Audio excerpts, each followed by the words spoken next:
Football club বার্সেলোনাকে নিয়ে কথা বলতে চাইতেছি এবং তারা কিরকম বাজার সদাই করতে পারছে ট্রান্সফার মার্কেট থেকে এবং সিজনটা তাদের কিরকম যাবে এবং কাদেরকে টিমে রাখা উচিত এবং কাদেরকে সেল করা উচিত এই সব কিছু নিয়ে কথা বলবো। এবং প্রথমে আসি যে বার্সেলোনা কাদেরকে সাইন করছে। প্রথমত হচ্ছে 20 মিলিয়নের মতো গেছে আদিয়েমিকে আমরা সাইন করছি এবং এরকম একটা প্লেয়ারকে আমরা মাত্র 20 মিলিয়নে সাইন করছি। আপনি ইমাজিন করেন যে কিনা বুন্দেসলিগা খেলে আসতেছে, অনেকগুলা গোল অ্যাসিস্ট তার আছে এবং অনেক ফ্লাশি প্লেয়ার যারা কি কিনা আপনি মাত্র 20 মিলিয়নে পাইতেছেন। মানে এটা অনেক বড় একটা বিষয়। দেখেন আপনি ইয়ন ডিওমান্ডেকে কত, মানে 19 বছর বয়সী প্লেয়ার, তাকে এত 100 মিলিয়ন 120 মিলিয়ন দিয়ে কিনতেছে। তো সেখান থেকে বার্সেলোনা এটা একটা উইন উইন সিচুয়েশন।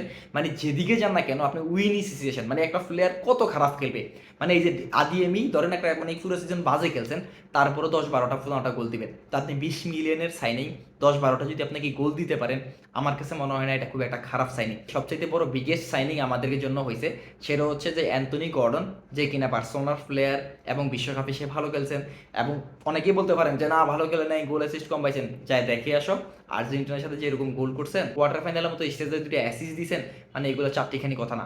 যে অ্যান্টনি গর্ডন আমাদের জন্য মানে স্পেশালি সবচেয়ে ভালো সাইনিং। এখন আসি যে গোলকিপিং পজিশনে, যে আসলেই বার্সেলোনার গোলকিপিং পজিশন কি সেট কিনা। যে স্টেগান যেহেতু আছেন, জোয়ান গার্সিয়া আছেন, তাহলে স্টার্ট করবেন কে? বার্সেলোনা একদম মনে প্রাণে চেষ্টা করতেছে স্টেগানকে বিদায় করার জন্য। আমার ক্লাবের লিজেন্ড, আমি রেসপেক্ট রাখতে চাই, কিন্তু তোমার টাইম শেষ। তোমার বার্সেলোনাকে যা দেওয়ার তুমি দিয়ে দিছো। স্টেগানকে যদি আমরা সেল করতে পারি, এটা আমাদের জন্য আর একটা উইন উইন সিচুয়েশন। কেন বলতেছি? স্টেগান আমাদের যে স্যালারি নেন সেখানে হাইয়েস্টের ভিতরে টপ 1-2-3 ভিতরে সে সবচেয়ে বেশি স্যালারি নেওয়া প্লেয়ারদের ভিতরে একজন। তাকে সেল করলে আমরা সেখান থেকে একটা টাকা পাবো এবং আমাদের যে স্যালারি ক্যাপের যে প্রবলেমের কারণে বার্সেলোনা এতদিন ভুগতেছে, সেখানেও অনেক বড় একটা স্পেস হবে এবং আমরা অন্য অন্য প্লেয়ারদেরকে সেটা কাজে লাগাইতে পারবো। গোলকিপিং কে করবেন সেখানেও আমাদের আর কোনো কথা থাকতে পারে না। জোয়ান গার্সিয়া আমাদের ফার্স্ট গোলকিপার এবং কি পরিমাণ আমি জাস্ট চুম্মা দিতে চাই তাকে, যে আমরা এই প্লেয়ারকে পায়া আমি ধন্য যে জোয়ান গার্সিয়া আমার ক্লাবের হয়ে খেলেন। এবং স্মোকি বা সেজনি তাকে আরও 1 বছর রাখা হবে এবং আমি এটাতে অনেক খুশি হয়েছি যে সেজনিকে আরও 1 বছর রাখা হইতেছে।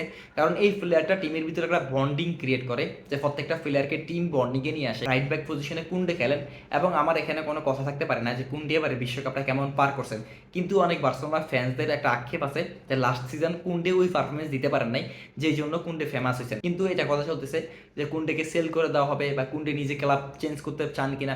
ভাই অনেক ধরনের কথা চলমান আছে, কিন্তু কুন্ডেকে যদি কিপ আর সেলের ভিতরে আমার রাখতে হয়, আমি বলবো যে কুন্ডে কিপ রাইট ব্যাক হিসেবে খেলবেন এবং হেক্টর ফোর্ড যে কিনা আমাদের ব্যাকআপ যে রাইট ব্যাক, সেখানে সে খেলতে পারবেন। মেইন সেন্টার ব্যাকে কুবার্সি থাকতেছেন, এটা নিয়ে কোনো কথাই থাকতে পারে না। বেস্ট ইয়াং প্লেয়ার হয়েছেন বিশ্বকাপের এবং আমরা সেখান থেকে জাস্ট মুভ অন করি। ডিফেন্ডিং পার্টনারশিপে থাকেন সে হচ্ছে জেরার্ড মার্টিন এবং জেরার্ড মার্টিন এখানে থাকতে পারেন এবং ক্রিস্টেনসেন ব্যাক করতেছেন এবং আমাদের এরিক গার্সিও আছেন। এখন তার সাথে কে খেলবেন?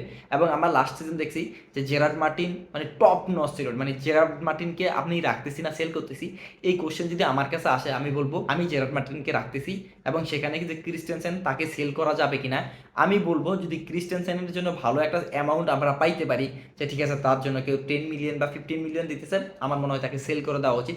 তার জায়গায় হয়তো ওই টাকা দিয়ে আপনি ভালো একটা সেন্টার ব্যাক আনতে পারেন। গেরিক গার্সিয়ার ব্যাপার আসে, এই একটা প্লেয়ারকে আমি কোনো পজিশনে ডিফাইন করবো না, জাস্ট এই প্লেয়ারটাকে আমি রেখে দিব। এবং আমাদের লেফট ব্যাক নিয়ে অনেক বেশি কোশ্চেন থাকে যে লেফট ব্যাকে কে খেলবেন।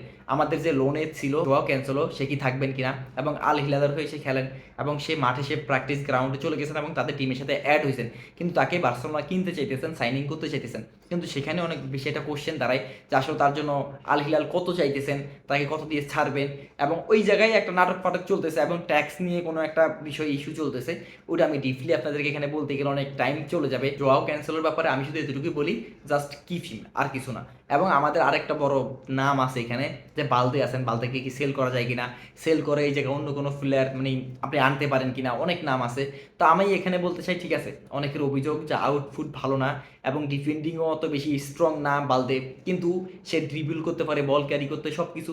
এবং যেহেতু লামাসিয়ান এই টিমটাকে জানেন, আমি মনে করি বালদেকে আরেকটা সিজন দেখা উচিত। মিডফিল্ড পজিশনে আসলে আমরা সেখানে অনেকগুলো নাম দেখতে পারি, আমরা Fermin Lopez, Pedri, Frenkie de Jong, এখান থেকে সেল করার মতো আমি কোনো প্লেয়ার দেখিই না। যদি আপনি সর্বোচ্চ সেল করতে চান, আপনি ক্যাসাদোকে সেল করতে পারেন এবং তার জন্য 30 মিলিয়নের একটা অফার আসছে এবং সেটা রিজেক্ট করে দিছে। এবং এখানে সবচাইতে যে আন্ডার রেটেড নামটা চলে আসেন সেটা হচ্ছে মার্ক বের্নাল। এই প্লেয়ারটা আমাদেরকে যেরকম সার্ভিস দিছে লাস্ট সিজন, আমি মনে করি যে ফার্স্ট টিমে থাকার মতো অ্যাবিলিটি এই প্লেয়ারে আছে, কিন্তু আপনার টিমে যখন পেদ্রি, ফ্রেঙ্কি ডিয়ং, ফেরমিন লোপেজের মতো প্লেয়াররা থাকে, আমার মনে হয় না আপনি খুব একটা সুযোগ পাইতেছেন। কিন্তু ফেরমিন লোপেজের জন্য একটু আমি আক্ষেপ করতে চাই, আমি একটু বলতে চাই যে এই প্লেয়ারটা বিশ্বকাপের মানে এর নামের পাশে বিশ্বকাপ নাই। আমি এটা গ্যারান্টি দিয়ে বলতে পারি যে স্পেন যে বলা হয়েছে না যে স্পেন ওকে ফাইন ডোমিনেট করতে পারতেছে না, এত বেশি গোল পায় নাই, অ্যাসিস্ট পায় নাই বা কিছু, আমি মনে করি যে ফেরমিন লোপেজ যদি থাকতেন, আপনারা ফেরমিন লোপেজ থেকে 3 থেকে 4টা এরকম গোল পাইতেন এবং অ্যাসিস্টও পাইতেনি। মানে ফেরমিন লোপেজ এই টাইপের প্লেয়ার আপনাকে আউটফুট গোল বের করে দিতই এবং স্পেনের খেলায় আরও বেশি ধারালো হইতো। এখন যদি অ্যাটাকিং লাইনে আসি, আমি রাইট উইংয়ে দেখতে পাইতেছি কে আমাদের মানে লামিন ইয়ামাল ছেলেটা খেলতেছে, থাকুক খেলুক, দেখি কীরকম করে, খেলে যাক। রাফিনিয়া আছে, অনেকেই বলতেছে রাফিনিয়াকে সেল করে অনেক টাকা পাওয়া যাবে এবং সেখান থেকে রিবিল্ড করার ক্ষেত্রে স্কোয়াডে অনেক বেশি হেল্প হবে। আমি তাদেরকে বলতে চাই দূরে থাকো, রাফিনিয়া আনটাচেবল। ট্রেকিং পজিশনে কে খেলছেন? ফেরান তোরেসকে নিয়ে অনেক মিক্সড কথা আছে, বিশ্বকাপ ভালো গেছে, ফাইনালে গোল করছেন। তো আপনি যদি আমাকে অ্যাজ এ বার্সেলোনা ফ্যান হিসাবে জিজ্ঞেস করেন যে তুমি কি চাইতেছো যে ফেরান তোরেস এখানে থাকুক, তাহলে ভাই আমি বলবো যে আমি চাই না ফেরান তোরেস আমার ক্লাবে থাকুক। ফেরান তোরেস যেই টাইপের স্ট্রাইকার, আমি ফেরান তোরেসকে রেসপেক্ট করি, আমার টিমের প্লেয়ার সব কিছু ঠিক আছে, ওয়ার্ল্ড কাপ ফাইনাল গোল করছেন। আমি শুধুমাত্র এই বেসিসে ফেরান তোরেসকে রাখতে পারবো না যে ফেরান তোরেস বিশ্বকাপে গোল করছেন এবং অনেকে যারা আমাকে চিনেন বলবেন যে আর্জেন্টিনার এগেনস্টে গোল করছে এই জন্য তুমি রাখতে চাইতেছো না। ভাই না, এরকম কিছুই না। ফেরান তোরেস এমন এক প্লেয়ার যে কিনা আপনাকে সিজনের টানা 7-8 ম্যাচ গোল করে দিবে, কিন্তু এমন প্লেয়ার টানা 10 ম্যাচ সে গোল করবেন না, তখন আপনি করবেন কি? তখন আমি কই যাব? তো এটাই হচ্ছে আমার কথা। আমি এমন এক স্ট্রাইকার আমার দরকার নাই যে কিনা 7-8 ম্যাচ গোল করবেন, বাকি 10 ম্যাচ তাকে আর খুঁজে পাওয়া যাবে না এবং এমন সিলি গোল মিস করবেন যেটা আপনার মনে হবে যে আমি নামি, আমি এখানে গোল দিব। তো আমার ওই টাইপের প্লেয়ার দরকার নাই।